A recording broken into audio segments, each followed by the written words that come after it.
ہمیں اللہ تبارک و تعالی نے رمضان المبارک کا مہینہ عطا فرمایا، اس میں نیکیاں اور عبادات کرنے کی توفیق عطا فرمائی۔ تو نیکیاں اور عبادات یہ ایسا اللہ تبارک و تعالی کا انعام اور احسان ہے، انسان اپنے نامہ اعمال میں وزن پیدا کرنا شروع کرتا ہے، اپنے نامہ اعمال کو وزنی بناتا ہے۔ جب کسی جہان میں، کسی علاقے میں انسان نے جانا ہو تو وہاں ضروریات کو دیکھتا ہے کہ میری ضروریات کیسے پوری ہوں گی۔ مثلا کسی ملک میں سفر کرنا ہے، وہاں کی کرنسی کا انتظام کرتا ہے کہ میرے پاس کرنسی ہوگی تو وہاں میری ضروریات زندگی آسانی سے پوری ہو سکیں گی، زندگی آسانی سے گزر سکے گی۔ تو بالکل اسی طرح ایک مسلمان اور ایک مومن جب کوئی نیکی کرتا ہے، جب اعمال صالحہ کرتا ہے، نیک اعمال، اچھے اعمال کرتا ہے، وہ اصل میں اپنے لیے ایک جہان جس میں اس نے جانا ہے وہاں کی کرنسی اکٹھی کر رہا ہوتا ہے، وہاں کے انتظامات کر رہا ہوتا ہے، وہاں کے لیے اپنی ضروریات پوری کرنے کے لیے، وہاں آسانی سے زندگی گزارنے کے لیے اپنا بندوبست کر رہا ہوتا ہے۔ کہتے ہیں سمجھدار وہ شخص ہے جو آنے والے حالات کا جائزہ لے کر، آنے والے حالات اور آنے والی ضروریات کا جائزہ لے کر اس کا انتظام کرے، اس کی فکر کرے، اس کے لیے جو کچھ ممکن ہے وہ انتظام کرے۔ اور یہ بھی یاد رکھیں کہ میرا اور آپ کا عقیدہ ہے موت کے بعد ہم ایک جہان سے دوسرے جہان میں منتقل ہوتے ہیں، جس کو ہم انتقال کہتے ہیں۔ انتقال کا معنی ہی یہ ہے کہ ایک جگہ سے دوسری جگہ منتقل ہو رہا ہے، بالکل ایسے ہی جیسے بچہ ماں کے پیٹ کے اندر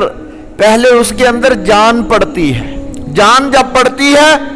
تو اس جہان میں وہ آتا ہے اور وہاں سے پھر ایک اور جہان میں منتقل ہوتا ہے۔ اس دنیا میں آتا ہے تو ایک جہان وہ تھا اور ایک جہان یہ ہے۔ بالکل اسی طرح مومن کا عقیدہ یہ ہے، میرا اور آپ کا عقیدہ یہ ہے کہ ہم یہاں سے ایک اور جہان کی طرف جائیں گے۔ بالکل جس طرح ماں کا پیٹ ایک جہان ہے، وہ بہت چھوٹا ہے اس جہان کے مقابلے میں، بالکل اسی طرح یہ جہان بھی جنت کے مقابلے میں، جہنم کے مقابلے میں بہت چھوٹا سا ہے، بہت ہی معمولی سا ہے، بہت ہی ہلکا سا ہے، بہت ہی ہلکا ہے، چھوٹا ہے، وہ اگلا جہان ہے۔ تو گویا مومن کا نظریہ اور عقیدہ میرا اور آپ کا یہ ہے کہ ہم یہاں سے وہاں منتقل ہوں گے۔ جب وہاں منتقل ہوں گے تو اس کے لیے اللہ تبارک و تعالی نے مجھے اور آپ کو یہ رمضان کا مہینہ عطا کیا۔ اس میں میں نے اور آپ نے کوشش کی کہ کچھ کرنسی وہاں کی جمع کر لیں، وہاں کے لیے کچھ انتظامات کر لیں۔ اب میں نے عرض کیا کہ سمجھدار شخص وہ ہے کہ جو مال متاع، جو ساز و سامان، جو کرنسی اس نے جمع کی ہے اس کو محفوظ بھی کرے،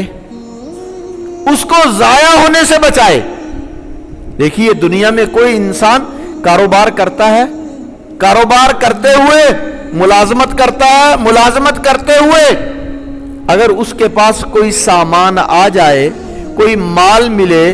کوئی نفع حاصل ہو تو وہ اس نفع کو سنبھالتا ہے، اس نفع کو سنبھال کے رکھتا ہے، اپنی ضروریات زندگی اس سے پوری کرتا ہے اور آسانی سے زندگی گزارنے کے لیے اس کو استعمال کرتا ہے۔ ایک تو یہ، دوسرا یہ کہ وہ بھی نقصان میں ہے۔ اللہ تعالیٰ قرآن کریم میں سورہ کہف کے آخر میں